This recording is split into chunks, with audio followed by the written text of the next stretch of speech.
Let me ask you something, Jerome, because I think both games are ridiculously important. Who has the tougher game? Is it the folks that are playing Minnesota or the folks going to Cincinnati? The folks playing Minnesota have the ultimate must-win game of the season. If you lose that game, you're not making the NCAA tournament. That's not true. That's not true. Come on. You think if Nebraska loses to Minnesota, they're out of the tournament? It's about as must-win as it gets. Quad 3 losses.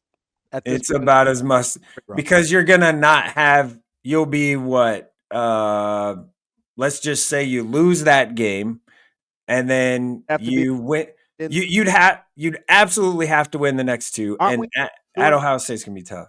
Aren't we thinking 2-1 anyway?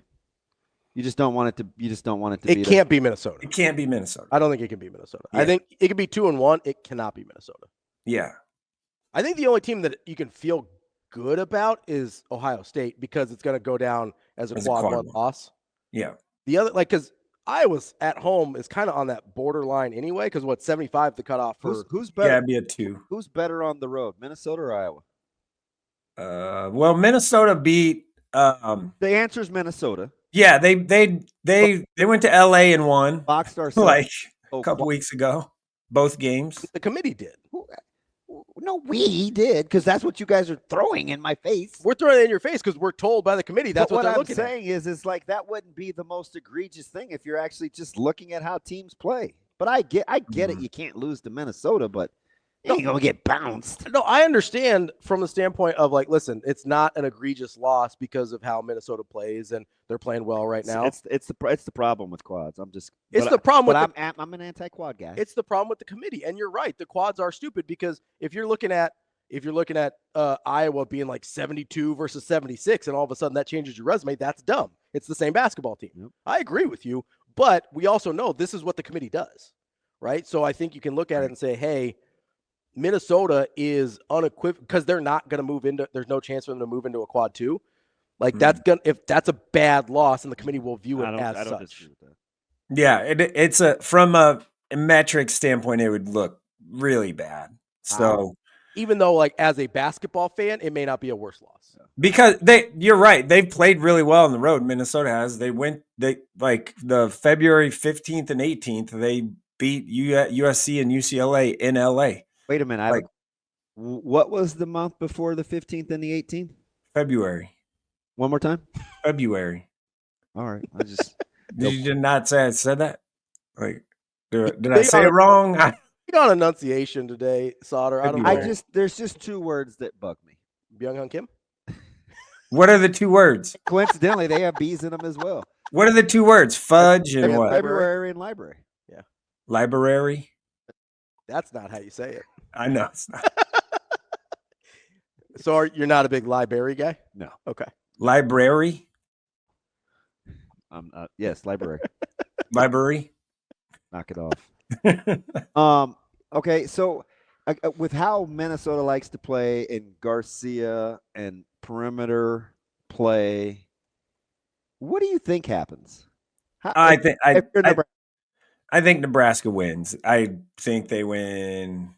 I don't know. Kempom has it like it is 79% win. Now that is wrong a lot, but I think it's probably 8-10 points. It should be anywhere from 8 to 10 win for Nebraska. I think if they play with the same energy and defensive effort that they did the other night, which I loved that game. I am very on the outside of people that Jacob, our friend Jacob called me a sicko for loving that game, but I loved it.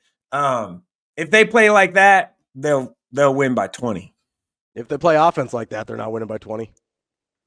Both teams can play defense now. The goal is to stop the opponent from scoring, right? Like I think the goal is to score more points than your opponent, right? But defensively, you're trying to stop the team from scoring. So like both teams can play defense and it can be actually pretty good. I thoroughly enjoyed that game. I thought it was awesome. Did you see any of Michigan Rutgers last night? No, I was at Well, I was at state diving first yesterday, and then I went to Gretna High versus Platteview sub-district final. So no, I didn't get a chance to see it. I just think people are kind of. I feel like the last, I don't know, 2 or 3 weeks, people are not as bullish on the Big Ten, and I would just caution folks. Like, I get it aesthetically because you're thinking, well, how many of these teams could actually win a national championship? Mhm. But the one thing that I'd say, and you know me, I watch a ton of conferences. I think there's some really hard scouts. Mm-hmm. In the Big Ten. Yes. Yeah. It's very hard to simulate. Even a team that's underachieving like Illinois, it's very hard to simulate what they would do in a scout, how they could get you. Well, and you've got 3 high-level guys there that's going to be difficult to deal with. Yeah. Right? Oh, the youngins? Correct. Yeah. Like that's a really that's a hard team, not just to scout, but even if you scout them right, they can just beat you. I mean, even take Maryland. Yeah. Who just laid an egg, right? You got Queen and Reese Gillespie. Like, what are you doing there? Like, that's a tough scout. 3 very capable guys in the backcourt Mhm. with Gillespie, Rice, and Miguel. Yeah. I think they go big also with Queen and Reese. Same thing. You have an issue with Michigan going 2 bigs. Yeah, post entry from a big, like they're the Michigan bigs are they're not just like 7-foot dudes just roaming around. They can move and all that stuff. They're pretty good. Works against some of the works teams. against them. Yeah. I think the same's true for Creighton. Well, I think the Big East in general. Yeah. But that's more for how it's officiated. True. But I also think Creighton is a tougher scout when you don't know them. Oh, 100%. Like I know you were out there on, what was that, Wednesday? Wednesday, yeah. Where, I mean, not an particularly inspiring performance by Creighton, but like, were you, and DB asked me this, I thought it was a good question. Like, were you surprised by how angry Mac seemed about the way that team played? Well, yeah, because they should have won by 25, and they just kind of took their foot off the gas in the last probably 5 minutes of the game after going up by 20. One thing and I can get back to this, but I want to just say it. I cannot believe that DePaul got away with what they got away with on the defensive end, fouling wise. They could have been called for a foul every pass, every possession, every time Kalkbrenner touched it. Like it was unbelievable, the lack of foul calls and the physicality they played with that didn't get called. And I know Kalkbrenner gets fouled like, every time he touches it anyway, but that was absurd. Back to your original question. I think he probably should have been frustrated. They didn't play well. They were uninspired. They kind of just rolled the ball out and won the game. And like, you can't, I think he was more upset with just the effort and energy. I mean, they clearly were a shorthanded team, DePaul was. And I think it's hard to get, because players know, who's on the scouting report, who's playing, who's not. So you're like, oh, whatever. They're the last place team in the league, and we're just going to roll, we're going to just roll the ball out. And I think that's the mentality that they kind of had. And then when they went up by 20, I think they thought that they'll just quit, and DePaul didn't. And I think that's probably part of what the I guess frustration. Mac didn't use the word. He didn't want to use the word frustration after the game, but I guess I'm going to, for lack of a better term, it was frustration after the game. I mean, at 54 in KenPom ratings, BPI likes Xavier a little bit too. I just wonder if this will be the perfect setup for Creighton to match a team that's going to play pretty hard. Some heat, yeah, like that. That's and so it will be easier for Creighton if you're going to do the level of competition thing, right? Match the juice. Yeah, 100%. Like that, it'll Cintas Center will be jacked. So, and that Xavier's absolutely playing to get on the other side of the last 4 out or whatever you want to call that bubble talk. And I'm pretty sure that Mac has their attention after what happened against DePaul and the kind of lack of effort. It also goes to show. I mean, think of the coaching job McDermott has done this year. It's pretty good. Like, if you really think about it, it's pretty dang good. You lost Pop Isaacs after beating Kansas. You lost some games there. You look at the roster and you're like, okay, we don't have any like electric guys, you know. A way to replace a 45% 3-point shooter. Mason Miller, he wasn't banking on needing to fill that void.